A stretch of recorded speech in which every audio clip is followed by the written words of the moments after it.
رب العالمين والصلاة والسلام على سيد الأنبياء والمرسلين وعلى كل ملائكتك المقربين وعلى عباد الله الصالحين. أما بعد، فأعوذ بالله من الشيطان اللعين الرجيم المردود. بسم الله الرحمن الرحيم. سبحان الذي أسرى بعبده ليلا من المسجد الحرام إلى المسجد الأقصى الذي باركنا حوله لنريه من آياتنا إنه هو السميع البصير. صدق الله مولانا العظيم وصدق رسوله النبي الأمين الكريم ونحن على ذلك لمن الشاهدين والشاكرين والحمد لله رب العالمین. تمام تر خوبیاں، حمد، ثنا، تسبیح، تحلیل، تقدیس، تمجید، بڑائی، کبریائی، بزرگی اللہ جل وعلا کے لیے ہے، جو ہم سب کا خالق ہے، مالک ہے، رازق ہے.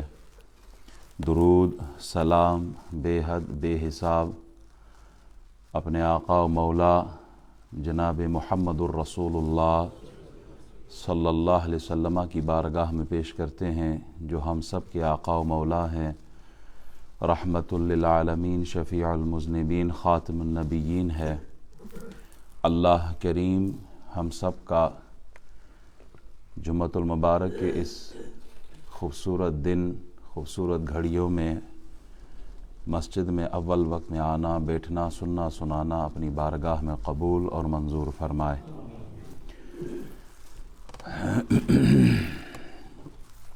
احباب، رجب شریف کا مہینہ ہے. رجب کا یہ مہینہ حرمت والا ہے، عظمت والا ہے، برکت والا ہے. اللہ نے اس مہینے کو محترم فرمایا، عزت والا فرمایا ہے. اللہ اپنے خاص بندوں کو، پیاروں کو عزت سے نوازتا ہے، اور ان تمام نیک اور عظیم شخصیات، بلند مرتبہ، عظمت والی ہستیاں، شان اور شوکت والی ہستیاں، اونچے مرتبے والی ہستیاں، ان میں جو سب سے بلند تر مقام دیا وہ اپنے محبوب محمد الرسول اللہ کو عطا کیا. تلک الرسل فضلنا بعضهم على بعض منهم من کلم اللہ ورفع بعضهم درجات. تیسرے سپارے کی پہلی آیت ہے، غالباً سورہ بقرہ کی آیت نمبر 253 ہے. اللہ کریم اس آیت میں ارشاد فرماتا ہے، یہ رسول ہے کہ ہم نے ان میں ایک کو دوسرے پر افضل کیا. ان میں کسی سے اللہ نے کلام کیا، اور کوئی وہ ہے جسے سب پر درجوں بلند کیا. اس آیت میں ارشاد ہوا ہے کہ دنیا میں مخلوق کی ہدایت کے لیے اللہ نے انبیاء کرام کو جو بھیجا، یہ حضرات ایک درجہ اور ایک ہی مرتبے کے نہیں ہیں، بلکہ بعض کو بعض پر فضیلت دی ہے. اگر آپ آیت کے ترجمے پر غور کریں تو آپ کو محسوس ہوگا کہ اللہ کی غیرت کو یہ گوارا نہیں ہے کہ نبی کی طرف کمی کی نسبت کرے. فضلنا بعضهم على بعض، یعنی ایک کو بلند مرتبہ دیا دوسرے سے. یہ نہیں کہا کہ ایک کو کم مرتبہ دیا دوسرے سے. کمی کا ذکر نہیں ہے، بلکہ بلندی کا ذکر ہے.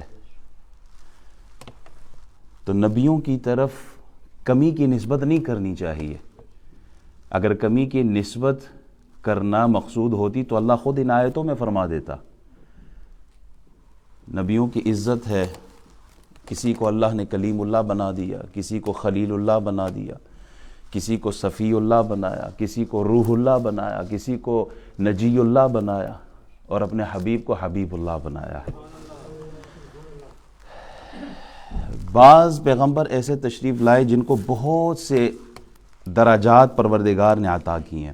مفسرین کرام ارشاد فرماتے ہیں یہاں جو ہستی مراد ہے وہ محمد الرسول اللہ صلی اللہ علیہ وسلم مراد ہے۔ حضور کو اللہ نے وہ درجے عطا کیے جو کسی کے وہم و خیال میں نہیں آ سکتے۔ درجے دینے والا جانے کہ کتنے درجے دیے، اور درجے لینے والا جانے کہ کتنے درجے لیے ہیں۔ امتی کو یہ حق نہیں ہے کہ وہ ترازو لے کے بیٹھ جائے اور وہ ناپنا اور تولنا شروع کر دے کہ حبیب کو یہ مقام ملا اور یہ مقام نہیں ملا۔ جب درجے دینے والا اللہ ہے اور درجے لینے والے مصطفیٰ ہے، پھر امتی کا یہ حق ہے کہ وہ ہر سو، ہر دم، ہر وقت، جہاں جس مجلس میں بیٹھے وہ اپنے آقا و مولا کی تعریف اور شان اور عظمت بیان کرے۔ کسی کو درجے ملے، کسی کو معجزات ملے، کمالات ملے، عروج ملا، 1 2 3 4 معجزے ملے۔ موسیٰ علیہ السلام کے لیے آتا ہے کہ بہت زیادہ، یعنی 9 معجزات آپ کو عطا کیے۔ جو سر سے لے کر پاؤں تک معجزہ بن کر تشریف لائے وہ محمد الرسول اللہ کی ذات ہے۔ اللہ اکبر، یا رسول اللہ، یا رسول حق چار یا محشر، زندہ باد، زندہ باد، زندہ باد، ماشاءاللہ۔ حسن یوسف دم عیسیٰ ید بیزاداری، آچا خوبا ہما دارند تو تنہا داری۔ جتنے معجزات نبیوں کو ملے وہ سب کے سب رسول اللہ کو عطا کی۔ یہ میرے مصطفیٰ کا امتیازی شان ہے۔ میرا موضوع معراج مصطفیٰ ہے۔ اس موضوع پہ آنے کے لیے میں آپ کو کچھ سمجھانا چاہتا ہوں کہ یہ رسول اللہ کی امتیازی شان ہے، خاص صفت ہے رسول اللہ صلی اللہ علیہ وسلم کی۔ دیکھیں، دیگر انبیاء کسی خاص قوم کی طرف آتے، کسی خاص قوم کی طرف بھیجے جاتے، لیکن جب رسول اللہ صلی اللہ علیہ وسلم کا ذکر آیا تو آپ کے لیے اللہ ارشاد فرماتا ہے وَمَا أَرْسَلْنَاكَ إِلَّا كَافَّةً لِلنَّاسِ بَشِيرًا وَنَذِيرًا۔ محبوب، آپ کو بھیجا گیا سارے انسانوں کے واسطے، خوشی اور ڈر سنانے والا۔ یہ نہیں کہ آپ فقط عرب کے لیے تشریف لائے، عربیوں کے لیے ہی نہیں بلکہ عرب ہو یا عجم ہو، کالے ہو یا گورے ہو، امیر ہو یا غریب ہو، کافۃ للناس، سارے انسانوں کے لیے رسول اللہ تشریف لائے۔ ایک گاؤں میں، ایک بستی میں 3 نبی آئے۔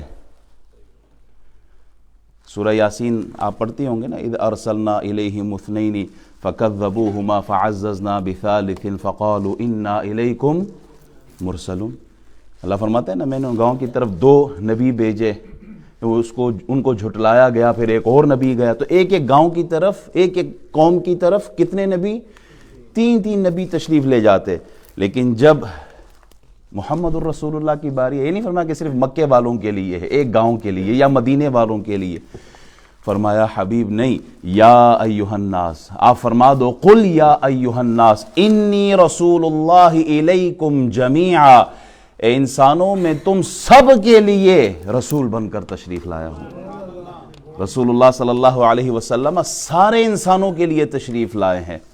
ہر نبی خاص قوم، قبیلہ، بستی اور علاقے تک محدود، مگر جب اپنے حبیب کی باری آئی تو فرمایا وَمَا أَرْسَلْنَاكَ إِلَّا رَحْمَةً لِلْعَالَمِينَ کا ذکر کیا۔ محبوب میں رب العالمین ہوں تو آپ رحمت للعالمین ہے۔ جہاں تک میری خدائی ہے محبوب، وہاں تک تیری مصطفائی ہے۔ محبوب ذرے ذرے کا میں رب ہوں تو ذرے ذرے تک تیری نبوت اور رسالت پہنچی ہے۔ حبیب کی بات آئی تو پھر بالکل خاص فرما دیا، امتیازی شان محمد الرسول اللہ کو عطا فرمائی۔ عن جابر قال قال رسول اللہ صلی اللہ علیہ وسلم اعطیت خمسا لم یعطہن احد قبلی۔ حضرت جابر رضی اللہ تعالیٰ عنہ سے روایت ہے، یہ بخاری اور مسلم کی حدیث ہے، فرماتے ہیں رسول اللہ صلی اللہ علیہ وسلم نے ارشاد فرمایا مجھے 5 چیزیں ایسی دی گئی ہیں جو مجھ سے پہلے کسی کو نہیں ملی۔ رسول اللہ صلی اللہ علیہ وسلم کی امتیازی شان، خاص بات جو فقط آپ کی ذات تک ہے، وہ کیا؟ فرمایا نصرت بالرعب مسیرۃ شہر، کہ ایک ماہ کی مسافت پر اگر دشمن ہو نا تو دشمن پر میرا روب طاری ہو جاتا ہے۔ رسول اللہ صلی اللہ علیہ وسلم کو اللہ نے یہ مقام عطا کیا کہ دشمن پر آپ کا روب طاری ہو جاتا تھا۔ ابھی ہجرت نہیں ہوئی، 3 دن باقی ہیں، حضور کے گھر کے آگے پیچھے دشمن کے جو بہادر لوگ تھے ان کو جمع کیا گیا، لیکن کسی میں یہ ہمت نہیں ہوئی، کسی کو یہ جرت نہیں ہوئی کہ وہ رسول اللہ پر حملہ کرے۔ حضور بار تشریف لاتے ہیں، ان کے سامنے تشریف لاتے ہیں، لیکن سب پہ روب طاری ہوتا ہے۔ ایک سفر پہ رسول اللہ صلی اللہ علیہ وسلم راستے میں سوتے ہیں تو ایک کافر کے ہاتھ میں تلوار ہے، لیکن ہمت نہیں ہوتی کہ رسول اللہ پر حملہ کرے، تھر تھر کانپتا ہے۔ کیوں؟ اللہ نے رسول اللہ کو یہ شان عطا فرمائی ہے کہ آپ کا دشمن وہ مغلوب ہوتا ہے اور آپ کا روب اس پر طاری ہوتا ہے۔ یہ امتیازی شان محمد الرسول اللہ کی ہے۔ پھر آپ ارشاد فرماتے ہیں وَجُعِلَتْ لِيَ الْأَرْضُ مَسْجِدًا وَطَهُورًا فَأَيُّمَا رَجُلٍ مِّنْ أُمَّتِي أَدْرَكَتْهُ الصَّلَاةُ فَلْيُصَلِّ، فرماتے ہیں میرے لیے ساری زمین مسجد اور ذریعہ طہارت بنا دی گئی، میری امت میں سے ہر شخص جہاں چاہے نماز پڑھ سکتا ہے۔ پچھلے ادیان میں یہ تھا نا کہ عیسائی، یہودی، نصرانی، جتنے بھی ادیان تھے ان کے لیے یہ مخصوص تھا کہ وہ عبادت کرتے تو فقط عبادت گاہ میں آتے، لیکن میرے مصطفیٰ کریم کا جب قدم مبارک زمین پر لگتا ہے تو اللہ نے ساری زمین کو مسجد بنا دیا ہے۔ اگر مسجد میں کسی وجہ سے نہ آ سکو تو گھر میں بھی نماز پڑھ سکتے ہو، سفر پر ہو، مسجد نہیں ملتی تو جہاں بھی آپ کو جگہ میسر ہو، پاک جگہ، تو آپ وہاں کھڑے ہو کے عبادت کر سکتے ہو۔ نہ صرف عبادت بلکہ اگر پانی نہ ملے اور وضو کی حالت میں نہ ہو تو پاکی حاصل کرنا مقصود ہو تو کہا زمین کو اللہ نے پاک بنا دیا، اس سے تم تیمم کر کے اپنی عبادت کو مکمل کر سکتے ہو۔ یہ اس سے پہلے کسی امت کو نہیں دیا گیا، یہ امتیازی شان فقط محمد الرسول اللہ صلی اللہ علیہ وبارک وسلم کی ہے۔ پھر فرماتے ہیں وَأُحِلَّتْ لِيَ الْمَغَانِمُ وَلَمْ تَحِلُّ لِأَحَدٍ قَبْلِي، فرماتے ہیں میرے لیے غنیمتیں حلال کر دی گئی، مجھ سے پہلے کسی کے لیے حلال نہیں تھی۔ پچھلی امتیں بھی جہاد پہ جاتی تھی، اگر ان کے ہاتھ مال غنیمت آتا، جیسے حضرت موسیٰ علیہ السلام کے لیے، حضرت یوشع بن نون کے لیے آتا ہے کہ آپ کو مال غنیمت ملتا تو آپ آگ لگا دیتے تھے، استعمال اس کا جائز نہیں تھا۔ وہ کیا کرتے تھے کہ وہ مال لے جاتے، اگر اس میں کوئی کرپشن نہ کی ہوتی، کوئی غبن نہ ہوتی تو پہاڑ کی چوٹی پہ رکھتے، غیبی آگ آتی اور اس کو لے جاتی۔ اگر اس میں کوئی کرپشن یا غبن ہوتی تو وہ آگ نہیں لے جاتی اس مال کو۔ لیکن محمد الرسول اللہ صلی اللہ علیہ وسلم کے لیے فرمایا کہ مال غنیمت آپ کے لیے حلال کر دیا گیا، اب مال ملتا ہے تو وہ تقسیم کر دیا جاتا ہے۔ اسی طرح قربانی کا حال ہے، پچھلی امتوں میں جب قربانی ہوتی تھی تو وہ اٹھا کے چوٹی پر لے جاتے، پہاڑ کی چوٹی پہ رکھتے اور آگ اسے کھا جاتی۔ لیکن اس امت میں کیا ہے، یہ امتیازی شان محمد الرسول اللہ کی ہے کہ آپ کے لیے، یعنی جب آپ قربانی کرتے ہیں تو قربانی کو آگ تو نہیں لگاتے ہو، قربانی کا گوشت ہم خود بھی کھاتے ہیں اور لوگوں میں بھی تقسیم کر دیتے ہیں۔ یہ محمد الرسول اللہ صلی اللہ علیہ وبارک وسلم کی شان۔ پھر فرماتے ہیں وَأُعْطِيتُ الشَّفَاعَةَ، کہ اللہ تعالیٰ نے مجھے بڑی شفاعت دے دی ہے۔ شفاعت کا درجہ، مقام، مرتبہ یہ محمد الرسول اللہ صلی اللہ علیہ وسلم کی ذات، یعنی جو شفاعت کبریٰ، یہاں اس شفاعت سے مراد شفاعت کبریٰ ہے، شفاعت عامہ ہے، وہ صرف حضور ہی کریں گے۔ شفاعت صغریٰ جو ہے یہ تو حافظ بھی کریں گے، یہ شہید بھی کریں گے، یہ رمضان بھی کرے گا، یا قرآن بھی کرے گا، یا حجر اسود بھی کرے گا، یہ اور بھی بہت ساری چیزیں جو شفاعت کریں گی۔ چھوٹا بچہ فوت ہو جائے تو وہ بھی ماں باپ کے لیے شفاعت کرتا ہے، لیکن یہ شفاعت صغریٰ ہے۔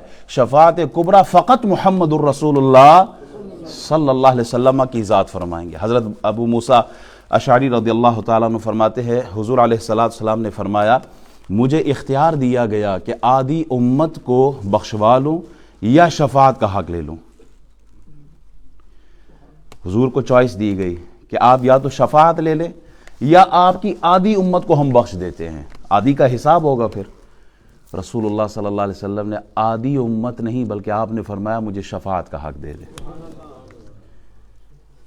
کیونکہ اگر آدھی امت کو بخشوا لیتے اور پھر اس آدھی امت میں سے کوئی آواز دیتا، کوئی گناہگار، یا رسول اللہ میں بھی تو آپ کی امت کا حصہ ہوں، تو پھر کیا ہوتا؟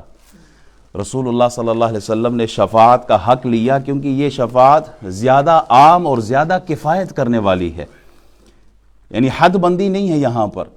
نبی اکرم صلی اللہ علیہ وسلم کی امت جو آپ کی شفاعت ہے، لِأَهْلِ الْكَبَائِرِ کا ذکر ملتا ہے کہ آپ علیہ السلام کی شفاعت امت کے بڑے بڑے گناہ گاروں کے لیے ہے۔ آپ جب وہاں جاتے ہیں نا حرم شریف، مدینہ شریف، تو روضہ اطہر کے پاس آپ کو حدیث ملتی ہے کہ نہیں؟ من زار قبری وجبت لہ شفاعتی، جو حضور کے روضہ اقدس پر پہنچے ان کے لیے کیا ہے؟ شفاعت ہے ان کے لیے۔ یہ تو ان کی بدبختی ہے جو اس کا انکار کرتے ہیں اور حضور کی مقدس مطہر منور قبر انور کی زیارت کو شرک جانتے ہیں۔ ہمارا عقیدہ یہ نہیں ہے، ہم تو اپنے لیے ذریعہ نجات سمجھتے ہیں وہاں جانا۔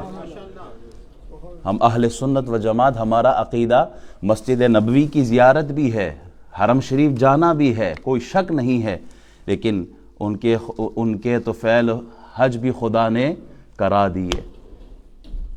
انہی کے تو فعل تو حج ہے، انہی کی تو فعل تو مکہ اور مدینہ ہے، انہی کی تو فعل تو یہ بہار ہے۔ اگر وہ نہ ہو تو پھر ہماری زندگی میں بہار کیسی ہے؟ تو یہ رسول اللہ صلی اللہ علیہ وسلم کے قبر انور کی جو زیارت ہے یہ شفاعت ہے امت کے لیے۔ نبی علیہ السلام ارشاد فرماتے روز محشر جو ہیں وہ ممبر بچھائے جائیں گے، انبیاء کے لیے ممبر ہوں گے، انبیاء کرام بیٹھ جائیں گے ممبروں پر۔ فرماتے میں نہیں بیٹھوں گا۔ رسول اللہ صلی اللہ علیہ وسلم ممبر پر تشریف فرما نہیں ہوں گے۔ یا رسول اللہ کیوں نہیں؟ اللہ اکبر، آج امت پڑی ہے نا علم غیب ناپنے میں، حاضر ناظر کے چکر میں، ان کو یہ دیا ان کو یہ نہیں دیا، وہ ہمارے لیے کیا کر رہے ہیں اور ہم امت کیا کر رہے ہیں۔ ہم سے مراد وہ بدبخت بد مذہب کے جو رسول اللہ کی شان پر جو ان کی شان ہضم نہیں ہوتی ان کو۔ رسول اللہ صلی اللہ علیہ وسلم ممبر پر تشریف فرما نہیں ہوں گے، کیوں؟ کہا میں اللہ کے حضور کھڑا ہوں گا، کیوں؟ امت کے لیے، کہ ایسا نہ ہو ممبر پہ جلوہ فرما ہو جنت بھیج دیا جائے اور پیچھے امت کا حساب۔ حضور علیہ السلام امت کے لیے کھڑے رہیں گے۔ وَلَسَوْفَ يُعْطِيكَ رَبُّكَ فَتَرْضَىٰ، آپ کا رب آپ کو اتنا دے گا کہ آپ راضی ہو جائیں گے۔ فرمایا یعنی میں اس وقت تک راضی نہیں ہوں گا جب تک میرا ایک بھی امتی دوزخ کی آگ میں ہوگا۔ یہ رسول اللہ صلی اللہ علیہ وسلم کی شفاعت، اور یہ صرف میرے مصطفیٰ کی امتیازی شان ہے۔ میں امتیازی شان پہ کلام کر رہا ہوں جو کہ معراج کی طرف نسبت،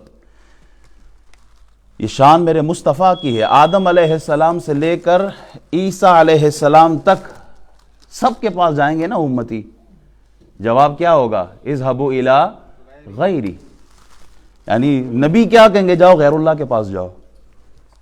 یہ جملہ آپ سمجھ رہے ہیں؟ ماشاءاللہ، نبی کیا کہیں گے اس دن؟ غیر اللہ کے پاس جاؤ۔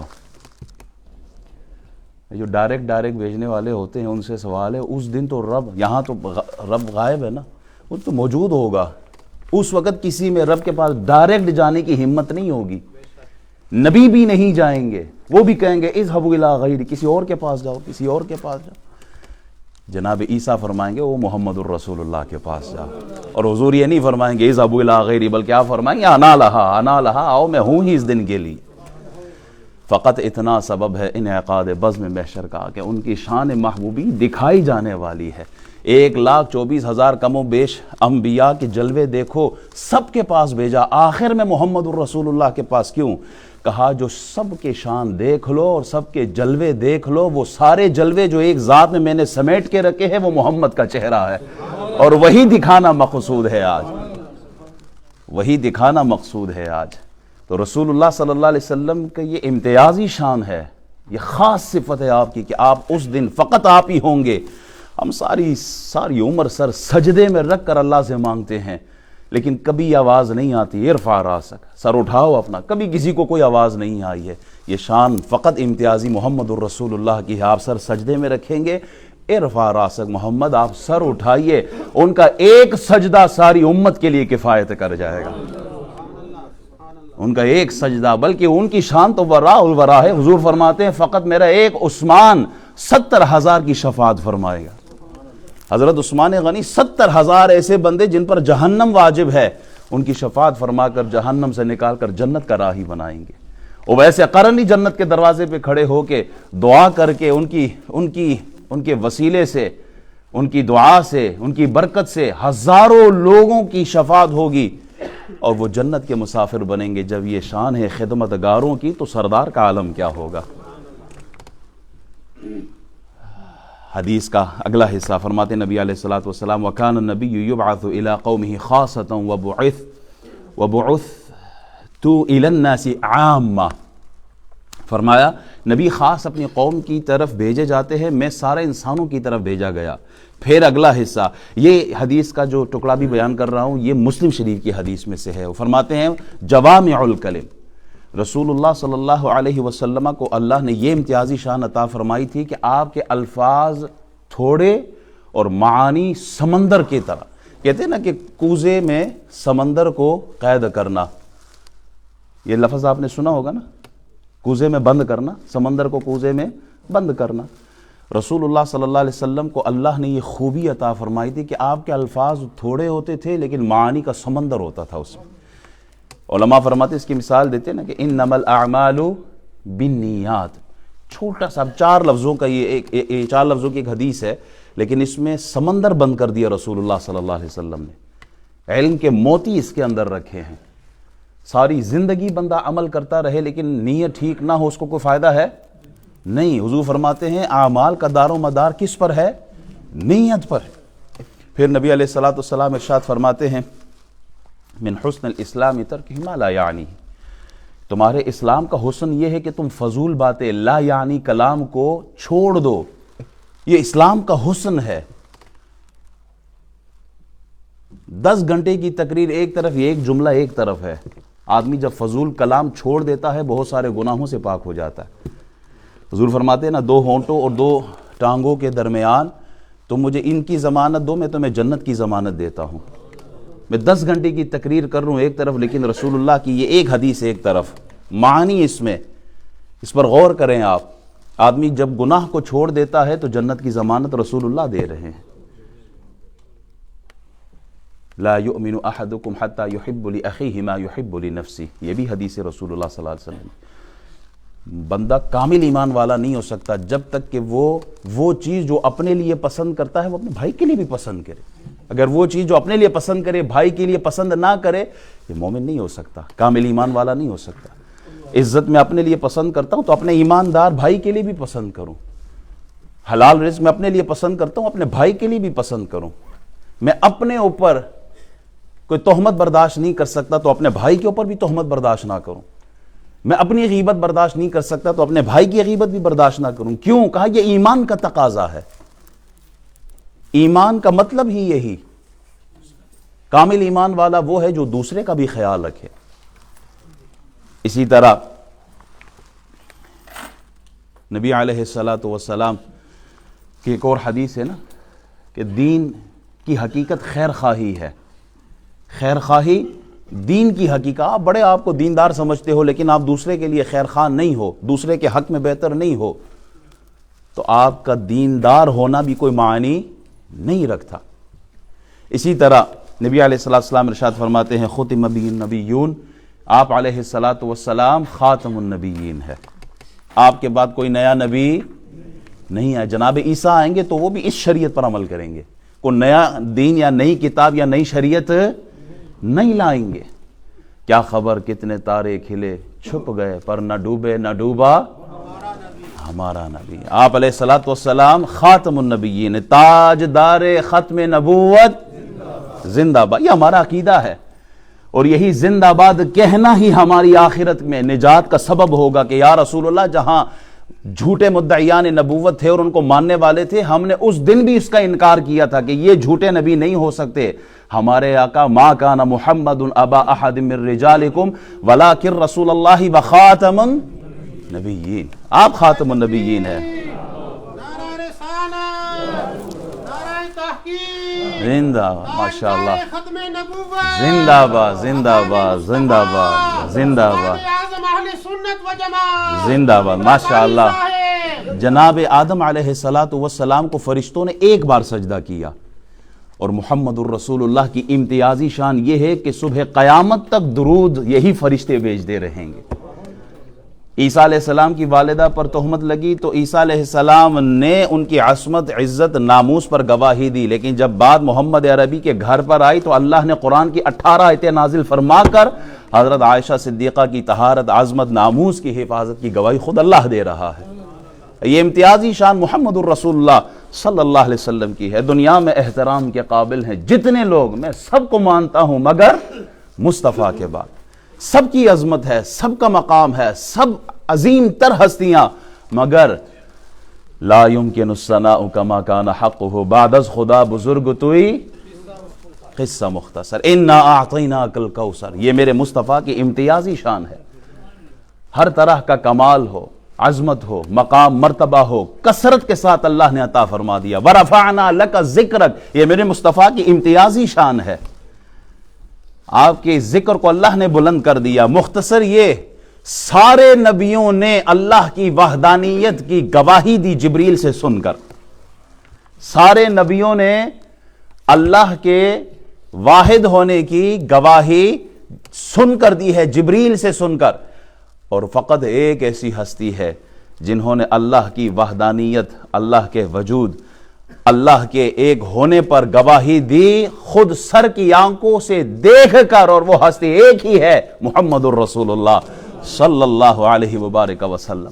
وہ معراج کی رات تھی جب آپ نے سر کی آنکھوں سے جاگتے ہوئے جسم کے ساتھ، روح کے ساتھ، سر کی آنکھوں سے اللہ کا دیدار کیا ہے۔ یہ رجب وہی مہینہ ہے جس میں اللہ نے اپنے حبیب کو معراج کی عظمت عطا کی ہے۔ یہ مہینہ وہی مہینہ ہے جس میں اللہ نے اس امت کو نماز کا تحفہ دیا ہے۔ یہ مہینہ وہی مہینہ ہے جس میں اللہ نے نبیوں کے سردار کو، سارے نبیوں کو اکٹھا کر کے ان کی امامت کا جو شرف بخشا ہے، مسجد اقصیٰ میں آپ کو امام الانبیاء بنایا گیا۔ وہی مہینہ ہے کہ جس میں اللہ تعالیٰ نے آپ کو آسمانوں کی اور جنت کی سیر کروائی ہے۔ معراج شریف یہ حضور علیہ السلام کے معجزات میں سے ایک معجزہ ہے۔ میرا موضوع اب شروع ہوا تھا معراج شریف کا، اور صرف امتیازی شان میں نے آج بیان کی ہے رسول اللہ صلی اللہ علیہ وسلم کی، کہ آپ کے ساتھ کچھ چیزیں خاص ہے۔ یہ تو کچھ میں نے بیان کی ہے، کئی ایسی شانیں ہیں جو ابھی میں بیان نہیں کر سکا، وہ فقط رسول اللہ کے حصے میں آئی ہے۔ انہی معجزات میں سے ایک معجزہ معراج شریف کا ہے، اور انشاءاللہ معراج کیوں ہوئی، اس کی حکمت کیا تھی، کس طرح ہوئی، اس پر کلام اگلے جمعے کیا جائے گا۔ اللہ تعالی ہمیں عقیدہ اہل سنت پر زندہ رہنے کی توفیق عطا فرمائے۔ احباب کلان سماعت فرمائیے گا، اس وینسڈے کو غالباً 22 کو وینسڈے بنتا ہے، قبلہ سید امجد حسین شاہ صاحب کی والدہ محترمہ کا سالانہ ختم ہے، اور معراج شریف کے حوالے سے جلسے کا اہتمام کیا گیا ہے، جس میں خطاب کے لیے سفیر اسلام، خطیب العصر، شہنشاہ خطابت حضرت علامہ حافظ خان محمد قادری صاحب پاکستان وہ تشریف لا رہے ہیں، اور اسی طرح ایک اور عالم دین اسرار احمد چشتی صاحب ہیں، وہ تشریف لا رہے ہیں۔ انگلش سپیچ کے لیے محمد امین الحسنات صاحب ہوں گے، نعت خوانی ہوگی، قبلہ شاہ صاحب کی والدہ کے لیے دعا ہوگی۔ معراج شریف کا جلسہ ہے تو یہ ہے کب؟ یہ 22 جنوری کو وینسڈے آفٹر مغرب، اور کس جگہ پر ہے؟ جامعہ مسجد البلال، یام روڈ، سٹاکٹن میں۔ امید کرتا ہوں یہ اعلان یہ پیغام محبت قبلہ سید امجد حسین شاہ صاحب کی طرف سے آپ تمام احباب کے لیے، انہوں نے میسج بھی کیا، فون بھی کیے کہ تمام احباب کو میری طرف سے دعوت دیجیے گا، اور ایسے دیجیے جیسے میں خود دے رہا ہوں۔ یہ میں اپنے الفاظ میں بیان کر رہا ہوں، کیونکہ شاہ صاحب محبت والے آدمی ہیں، عالم دین ہیں، سید زادے ہیں۔ آپ تمام کے لیے دعا بھی ہوگی، اور آپ تمام کو بلایا گیا ہے، تو جس بھائی کے پاس ٹائم ہو ضرور اس پروگرام میں شرکت فرمائیے گا۔ لنگر شریف بھی ہوگا انشاءاللہ۔